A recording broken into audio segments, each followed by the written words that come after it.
Okay, let's get started on prepping our piece. So preparing it for the design that's going to come later. The most important step, I would say, of prep is cleaning it. It's not very exciting, but it's really essential that we get all that years of sort of dirt and muck and the oils off our fingers just from touching the surfaces. Can prove a barrier to paint. Now, a lot of people think that you might want to clean something after you finish sanding it, so to get rid of the sanding dust. The problem with doing it that way round, and by all means do it again, but the problem with doing it that way round and not doing the cleaning first is that the things that are actually lying on the surface here can be actually reactivated by the friction of sanding and pushed into the grain of the wood. And then that can cause you a problem because that's going to repel your paint. So if you've got any waxes or oils, they get into the wood and then you'll find that your paint doesn't stick properly later. So we do the cleaning first. Now, probably the first thing you want to do is get rid of all that dust. So I've created lots of dust inside here, but you'll also find inside of your piece, there might be cobwebs, which is not so much fun. But also you're going to want to turn it upside down and get right into the base of your piece as well. And get anything out like that, because again, all that dust and muck gets in the way of paint sticking to your surfaces properly. So we want to clean all these out. Now, I would suggest that you could use a vacuum cleaner for this, but for the purposes of just demoing it, I'll do it in the quiet way. And you want to get everything out. Like I say, right along these rails, because you'll see all that dust that sits there. So get everything nice and clean, especially if you're planning to sell your furniture. I'm passing on dust to somebody, so I want to go all the way through.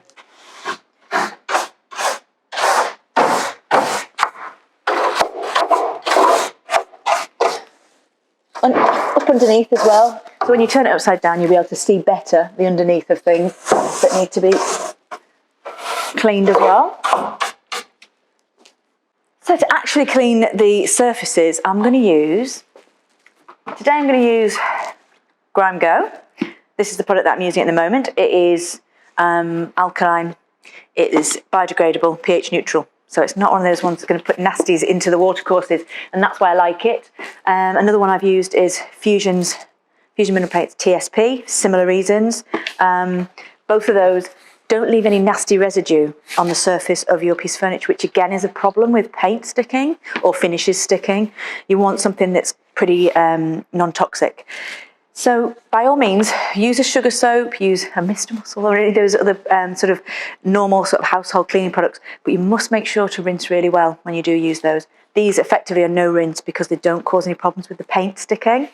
So this one actually comes concentrated. So what I would normally do is put a capful of that into a spray bottle. So that's quite a good way to apply it. This one's obviously already made up, so that's nice and easy for me to use.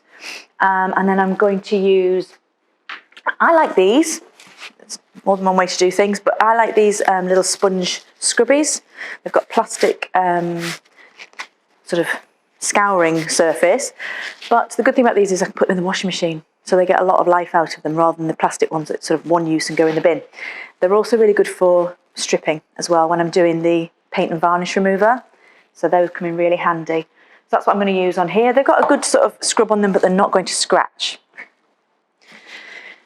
Bring in some water, because I need some sort of water as I'm going through it. So I've got mine in a bucket. See, don't want to put too much water on and make it too wet, but I'm going to start.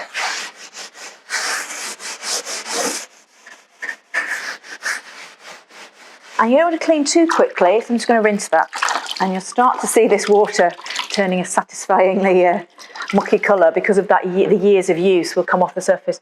The water will start to activate and you might see white patches, and that's a build-up of where it's been touched or waxed or furniture polish, and you just need to go back over that to sort of get that off the surface. We want everything removed.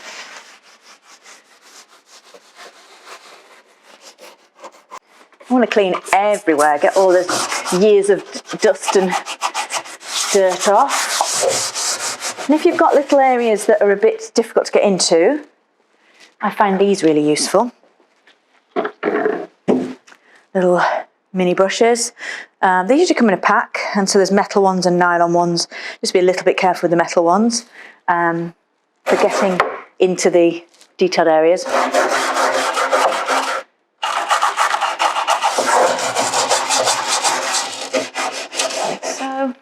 again up there.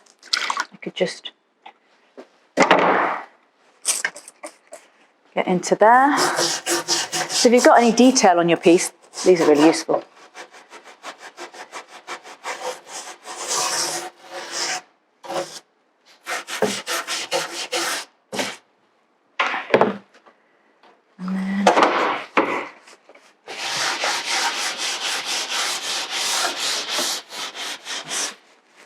Okay, it's all clean, and now I'm going to use, I use these e-cloths that you get really cheaply in multi-packs to get the excess moisture off rather than using loads of kitchen towel.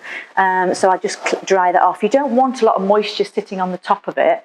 It could lift the veneer that's on the piece, but it could cloud up any finishes. So if you've got areas you don't want to touch, you're quite happy with them, don't leave too much moisture on it, because if it's an old-fashioned finish like French polish, it could go cloudy. So that's why we don't put too much water on, and then we dry it off afterwards.